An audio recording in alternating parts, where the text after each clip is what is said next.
And here we are back for more Good Omens. Terry Pratchett and Neil Gaiman. And we are up to the next section, Thursday. Only a few days left. Let's see how it goes. There was a newcomer in the village. New people were always a source of interest and speculation among the them. But this time, Pepper had impressive news. Footnote about the them.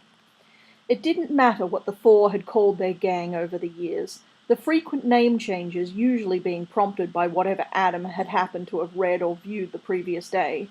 The Adam Young Squad, Adam and Co., the Hole in the Chalk Gang, the really well-known Four, the Legion of Really Superheroes, the Quarry Gang, the Secret Four, the Justice Society of Tadfield, the Galaxitrons, the Four Just Persons, the Rebels. Everyone else referred to them darkly as them, and eventually they did too. "She's moved into Jasmine Cottage and she's a witch," she said. "I know because Mrs. Henderson does the cleaning, and she told my mother she gets a witch's newspaper. She gets loads of ordinary newspapers too, but she gets this special witch's one." "My father says there's no such thing as witches," said Wensleydale, who had fair, wavy hair and peered seriously out at life through thick, black-rimmed spectacles. It was widely believed that he had once been christened Jeremy, but no one ever used that name, not even his parents, who called him Youngster. They did this in the subconscious hope that he might take the hint. Wensleydale gave the impression of having been born with a mental age of 47. "Don't see why not," said Brian, who had a wide, cheerful face under an apparently permanent layer of grime. "I don't see why witches shouldn't have their own newspaper, with stories about all the latest spells and that. And my father gets angler's mail, and I bet there's more witches than anglers." "It's called Psychic News," volunteered Pepper. "That's not witches," said Wensleydale. "My aunt has that. It's just spoon-bending and fortune-telling and people thinking they were Queen Elizabeth I in another life. There's no witches anymore, actually. People invented medicines and that and told them they didn't need them anymore and started burning them." "It could have been pictures of frogs and stuff," said Brian, who was reluctant to let a good idea go to waste. And road tests of broomsticks and a cat's column." "Anyway, your aunt could be a witch," said Pepper. "In secret. She could be your aunt all day and go witching at night." "Not my aunt," said Wensleydale darkly. "And recipes," said Brian. "New uses for leftover toad." "Oh, shut up," said Pepper. Brian snorted. If it had been Wensley who had said that, there would have been a half-hearted scuffle, as between friends. But the other them had long ago learned that Pepper did not consider herself bound by the informal conventions of brotherly scuffles. She could kick and bite with astonishing physiological accuracy for a girl of 11. Besides, at 11 years old, the them were beginning to be bothered by the dim conception that laying hands on good old Pep moved things into a blood-thumping categories they weren't entirely at home with yet, besides earning you a snake-fast blow that would have floored the Karate Kid. But she was good to have in your gang. They remembered with pride the time when Greasy Johnson and his gang had taunted them for playing with a girl. Pepper had erupted with a fury that caused Greasy's mother to come around that evening and complain. Footnote. Greasy Johnson was a sad and oversized child. There's one in every school. Not exactly fat, but simply huge and wearing almost the same size clothes as his father. Paper tore under his tremendous fingers, pens shattered in his grip. Children whom he tried to play with in quiet, friendly games ended up getting under his huge feet, and Greasy Johnson had become a bully almost in self-defense. After all, it was better to be called a bully, which at least implied some sort of control and desire, than being called a big, clumsy oaf. He was the despair of the sportsmaster, because if Greasy Johnson had taken the slightest interest in sports, then the school would have been champions. But Greasy Johnson had never found a sport that suited him. He was instead secretly devoted to his collection of tropical fish, which won him prizes. Greasy Johnson was the same age as Adam Young, to within a few hours, and his parents had never told him he was adopted. See? You were right about the babies. Good old baby bee. Carrying on with the story. Pepper looked upon him, a giant male, as a natural enemy. She herself had short red hair and a face which was not so much freckled as one big freckle with occasional areas of skin. Pepper's given first names were Pippin Galadriel Moonchild. She had been given them in a naming ceremony in a muddy field that contained 3 sick sheep and a number of leaky polythene teepees. Her mother had chosen the Welsh valley of Pantygirdle as the ideal site to return to nature. 6 months later, sick of the rain, the mosquitoes, the men, the tent-trampling sheep who ate the whole commune's marijuana crop, and then its antique minibus, and by now beginning to glimpse why most of the entire drive of human history had been an attempt to get as far away from nature as possible, Pepper's mother returned to Pepper's surprised grandparents in Tadfield, bought a bra, and enrolled in a sociology course with a deep sigh of relief. There are only 2 ways a child can go with a name like Pippin Galadriel Moonchild, and Pepper had chosen the other one. The 3 male them had learned this on their first day of school in the playground at the age of 4. They had asked her name, and all innocent, she had told them. Subsequently, a bucket of water had been needed to separate Pippin Galadriel Moonchild's teeth from Adam's shoe. Wensleydale's first pair of spectacles had been broken, and Brian's sweater had needed 5 stitches. The them were together from then on, and Pepper was Pepper forever, except to her mother, and, when they were feeling especially courageous, and the them were almost out of earshot, Greasy Johnson and the Johnsonites, the village's only other gang. Adam drummed his heels on the edge of the milk crate that was doing the office of a seat, listening to this bickering with the relaxed air of a king listening to the idle chatter of his courtiers. He chewed lazily on a straw. It was a Thursday morning. The holidays stretched ahead, endless and unsullied. They needed filling up. He let the conversation float around him like the buzzing of grasshoppers, or, more precisely, like a prospector watches the churning gravel for a glint of useful gold. In our Sunday paper it said there was thousands of witches in the country, said Brian, worshipping nature and eating health food and that. So I don't see why we shouldn't have one around here. They were flooding the country with a wave of mindless evil, it said. What, by worshipping nature and eating health food? Said Wensleydale. That's what it said. The them gave this due consideration. They had once, at Adam's instigation, tried a health food diet for a whole afternoon. Their verdict was that you could live very well on healthy food, provided that you had a big cooked lunch beforehand. Brian leaned forward conspiratorially. And it said that they dance around with no clothes on, he added. And they go up the hills around Stonehenge and stuff, and dance with no clothes on. This time the consideration was more thoughtful. The them had reached that position where, as it were, the roller coaster of life had almost completed the long haul to the top of the very first humpback of puberty, so that they could just look down into the precipitous ride ahead, full of mystery, terror, and exciting curves. Ha, said Pepper. Not my aunt, said Wensleydale, breaking the spell. Definitely not my aunt. She just keeps trying to talk to my uncle.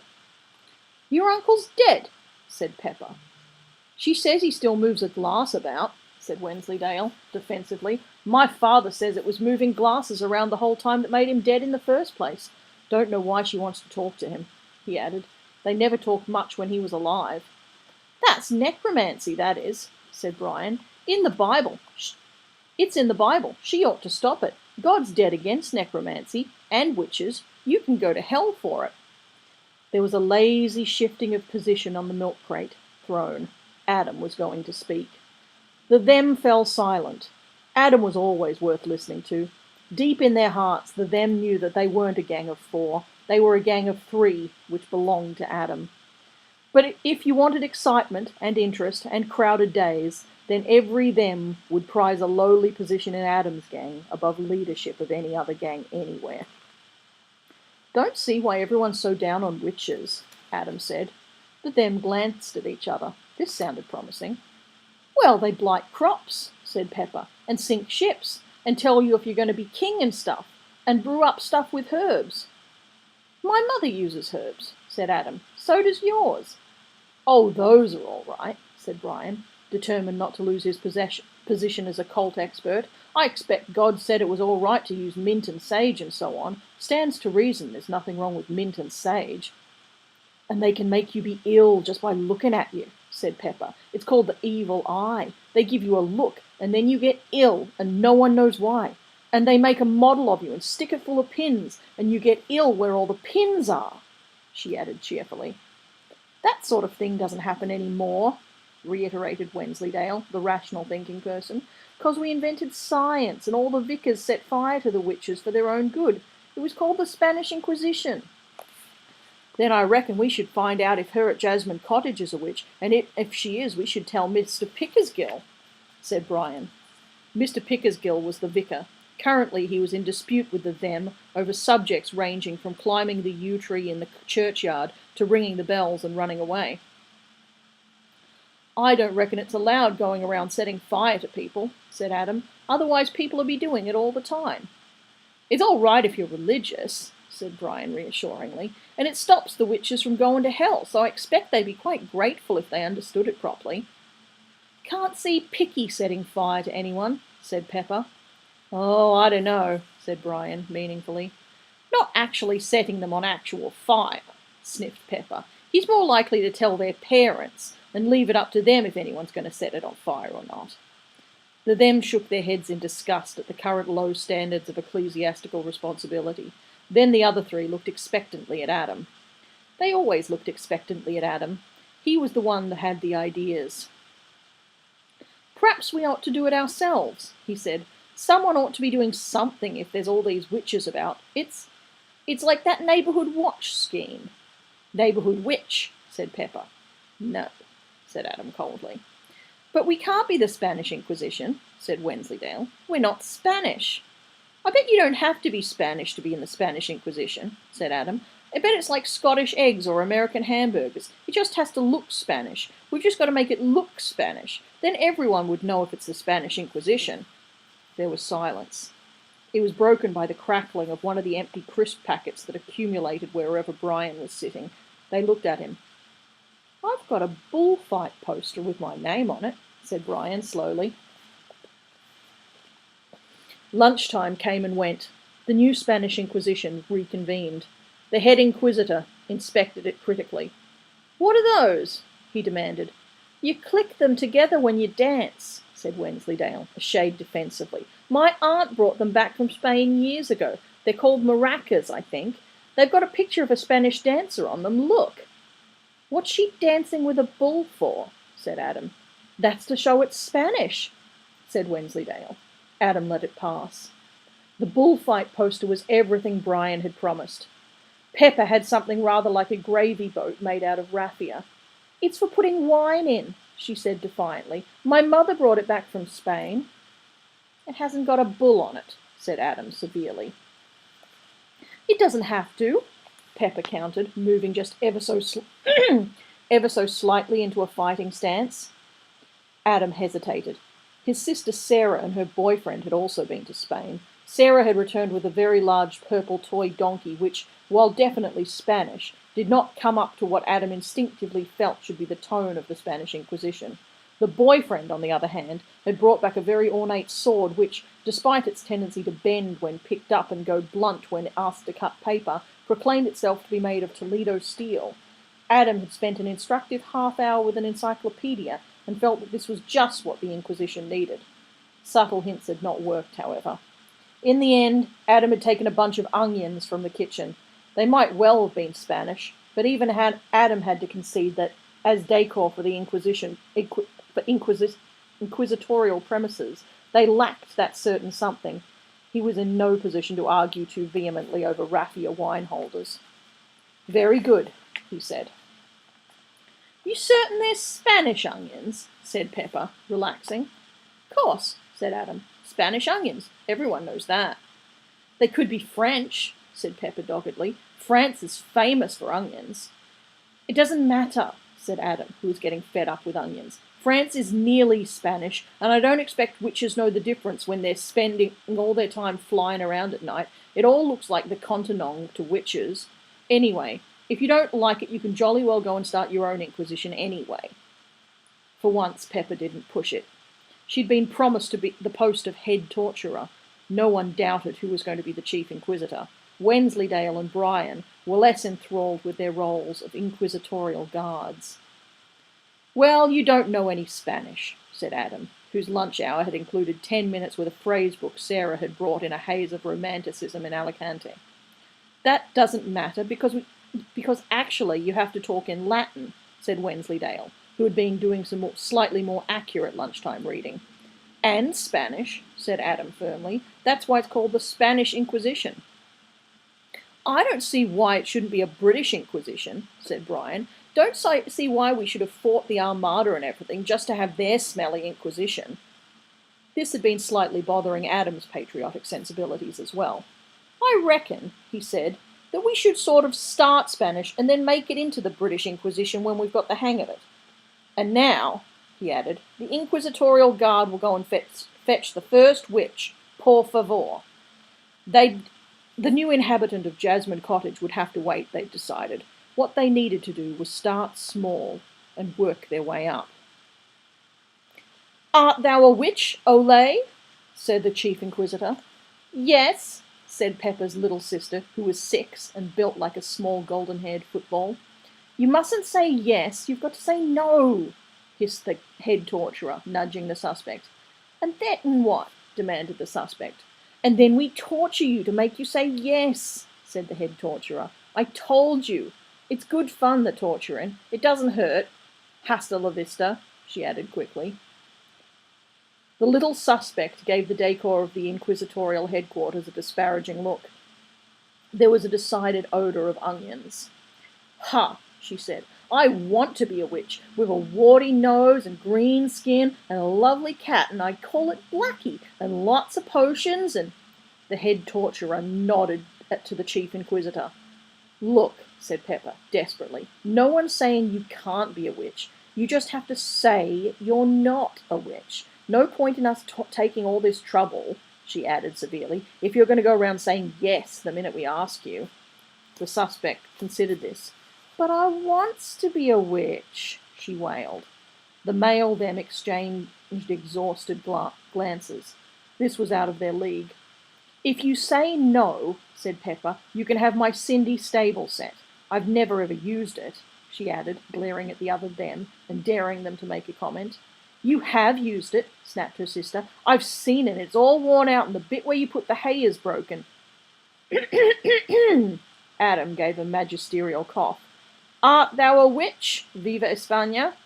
he repeated. The sister took a look at Pepper's face and decided not to chance it. "No," she decided. It was a very good torture, everyone agreed. The trouble was getting the putative witch off it. It was a hot afternoon, and the inquisitorial guards felt that they were being put upon. "Don't see why me and Brother Brian should have to do all the work," said Brother Wensleydale, wiping the sweat off his brow. "I reckon it's about time she got off and we had a go," Benedictine in a decanter. "Why have we stopped?" demanded the suspect, water pouring out of her shoes. It had occurred to the chief inquisitor during his researches that the British Inquisition was probably not yet ready for the reintroduction of the Iron Maiden and the choke pear, but an illustration of a medieval ducking stool suggested that it was tailor-made for the purpose. All you needed was a pond and some planks and a rope. It was the sort of combination that always attracted the them, who never had much difficulty finding all three. The suspect was now green to the waist. "It's just like a seesaw," she said. "Whee!" "I'm going to go home unless I can have a go," muttered Brother Brian. "Don't see why evil witches should have all the fun." "It's not allowed for inquisitors to be tortured too," said the chief inquisitor sternly, but without much real feeling. It was a hot afternoon. The inquisitorial robes of old sacking were scratchy and smelled of stale barley, and the pond looked astonishingly inviting. All right, he said, and turned to the subject. "You're a witch, all right. Don't do it again. And now you get off and let someone else have a turn. Ole," he added. "What happens now?" said Pepper's sister. Adam hesitated. Setting fire to her would probably cause no end of trouble, he reasoned. Besides, she was too soggy to burn.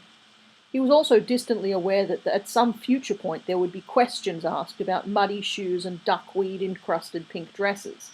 But that was the future, and it lay at the other end of a long, warm afternoon that contained planks and ropes and ponds. The future could wait. And we will be back to read more in the future. See you then.